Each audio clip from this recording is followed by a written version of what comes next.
Kamusta, Gemini? Welcome to Like a Tarot. Alamin natin kung ano ang energy mo ngayon at ang energy ng person mo. Unahin muna natin itong message ng mystical cards. Paalala para sa mga bagong viewers na ang reading na ito ay timeless reading. General reading, ano man ang edad mo or gender mo, kunin mo lang kung ano yung akma sa sitwasyon mo. At saka ikaw na rin magpalit kung si person mo ba ito or ikaw. At ito ang start ng 1 week reading mo.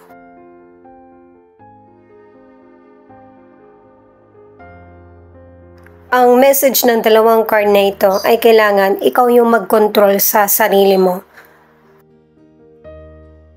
Hayaan mong matuto ka sa mga ginagawa o pagkakamali ng iba. Hindi mo sila makokontrol. Siguraduhin mo rin na nauunawaan mo yung motivation mo sa mga ginagawa mo or desisyon. At saka hindi lahat sinasabi sa'yo ng kaibigan mo, ng person mo, or ng family yung sarili nilang pangarap, motivation, or goal. Pakinggan mong maigi yung sinasabi nila, maunawaan at matuto. Kung ano ang point of view nila sa buhay. May ilan kasing Gemini na sa sobrang napakahalaga sa iyo ng person, pwedeng family member siya or person mo. Hindi mo siya gustong magkamali, kaya ganun na lang yung pag-guide mo. Yung worst mistake at worst time, hayaan mong ma-experience ng kapwa mo. Para matuto rin sila at maging palaban katulad mo.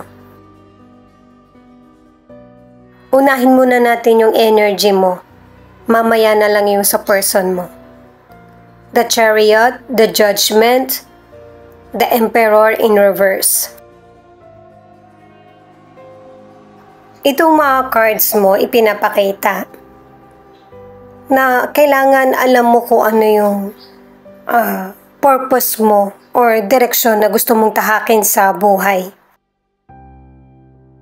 Di ba nga paulit-ulit ako sa bawat readings ko na piliin mo yung masaya ka kasi wala ka nang dapat tandaan. At saka ito yung mapagpapatuloy mo ng matagal kasi gusto mo. Nakadalawang cards ka na na meron kang gustong gawin or simulan pero nagbabago isip mo. Or hindi mo tinutuloy. Pwedeng napanghihinaan ka ng loob or dahil sa meron kang mas dapat harapin. Para sa career o kaya sa negosyo, iset aside mo yung worries mo. Magkaroon ng self-control. Ang ilan sa inyo ang issue ay patungkol sa negosyo mo. Ikaw lang kasi yung nagmamanage nito. Ang iba naman, issue sa mga katrabaho mo. Pero ang hindi mo alam,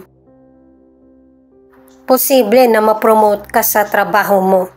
Pero may mga Gemini, ang ilan sa inyo, gusto mo magpalit ng trabaho. Kasi may ilang Gemini na hindi mo nakakayanan yung issues sa trabaho or sa negosyo. Yung nahihirapan kang makisama. Ang gusto mong makasama ay yung alerto at saka mabilis pumake up. Ang ilang single, nakaka-recover ka na pagkatapos ng painful na breakup. Kaya lang kapag ka merong person na nagpapakita ng interes sa'yo, nagiging judgmental ka. Ang ilan kaya ka nagiging judgmental sa mga potential person, meron kang issue sa magulang mo, pwedeng sa tatay o kaya sa nanay. Kaya ka nahihirapan magtiwala. Ang ilan naman sa relationship, inaayos nyo ng person mo yung problema pero nauuwi sa pagtatalo at saka ano man ang gender ng person mo, masakit siya magsalita kapag ka inilalarawan ka kung ano ka. Matigas din yung ulo ng person mo. At saka, yung bang naghahari-harian, gusto niya siya yung masusunod sa relasyon nyo. The Strength, King of Pentacles, Three of Swords. Ito yung cards ng person mo. Pero kahit cards niya na ito, pwede rin ipakita kung ano yung situation mo or magkabaliktad. Itong cards ng person mo, kailangan niyang magpakatatag, ano man ang gender niya. At kahit ikaw na yung kumikita sa family or malaki ang tulong mo sa family, maging humble pa din. At kung ano man yung naging painful situation sa nakaraan, kalimutan ito. Siyempre hindi madali yan, pero ito yung nagpapahirap sa iyo eh. At nagpapagalit, kaya mapupunta ka sa hindi tamang direksyon. Ang ilan sa inyo sa financial, gumagastos ka. Dahil sa nakita mo napakaganda, tapos ang ending, pagsisisihan mo din bakit mo nga ba binili. Kumbaga hindi nagagamit. At saka pinapakita rin na maganda kasi yung kita mo. Kaya bumibili ka ng mga magpapasaya sa iyo, kahit panandalian. Pinapayuhan ka ng mga cards na yung financial mo ay gastusin mo sa nararapat. Kasi soon magkakaroon ka ng financial problem. Pwedeng patungkol sa health issues ang pagkakagastusan, sa pag-aaral, or personal. Para sa ilang single, may potential person na ipapakita niya sa iyo na ready na siya para sa relasyon. Susuportahan ka niya kahit sa financial. Kaya lang, hindi ka pa ready na ma-in love dahil sa painful na heartache na naranasan mo sa nakaraan. Kahit healed ka na, natatakot ka pa rin magtiwala.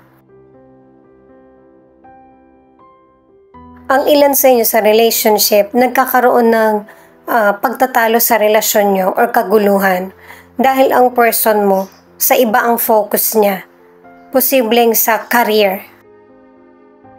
Ang ilan naman ay may betrayal, kaya mas lalong nahihirapan kayo ng person mo na magkaayos or magkasundo muli. Ito yung mga cards para sa relationship.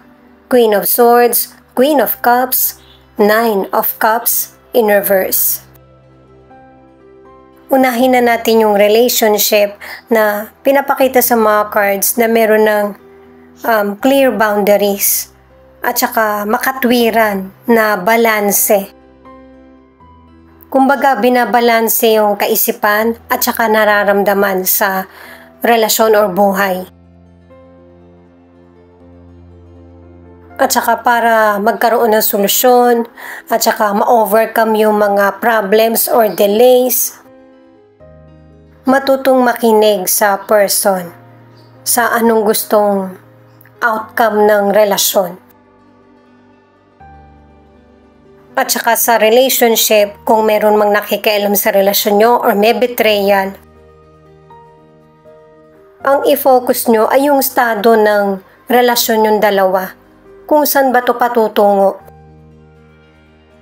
Ikaw at ang person mo, pareho kayong disappointed. Pero hindi nyo nalalaman. Kasi sa ibang tao nafo-focus yung usapin nyo eh. Hindi sa inyong dalawa. At saka sa relationship, hindi makakabuti yung hindi mo naman gusto yung person pero naikisama ka. Pareho lang kayong mahirapan. Huwag niyong hayaan na pareho kayong maging malungkot sa relasyon o sa gusto niyong buhay. Ang ilang single, hanapin mo yung potential person na kayang unawain ka. Kasi meron ka namang makikilala na loyal at faithful na partner. At kahit hanggang dito pinapakita na hindi ka talaga ready na ma-in love para sa ilang single. Wala namang problema kung gusto mo maging single na lang. Paghandaan mo yung future mo. Ito naman yung final card.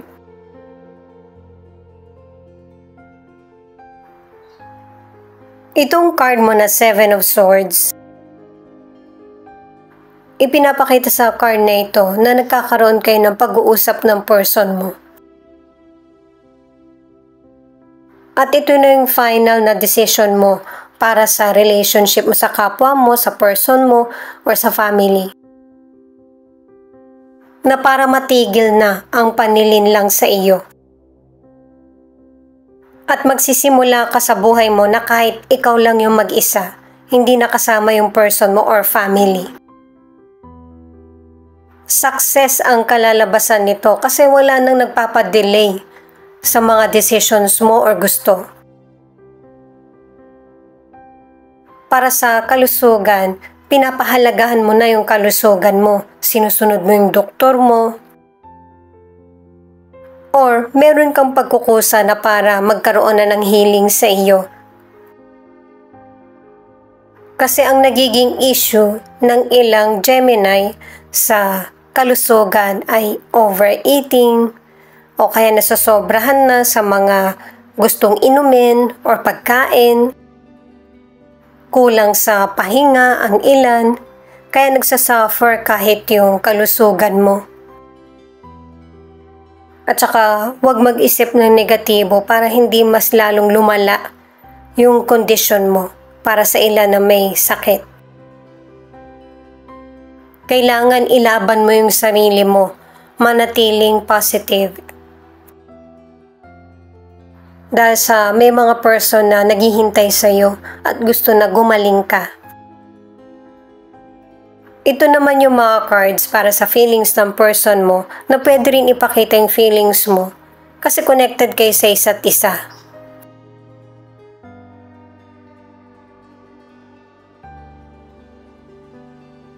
Na-appreciate ng person mo yung mga natutunan niya sa relasyon nyo ngayon or sa relasyon sa nagdaan.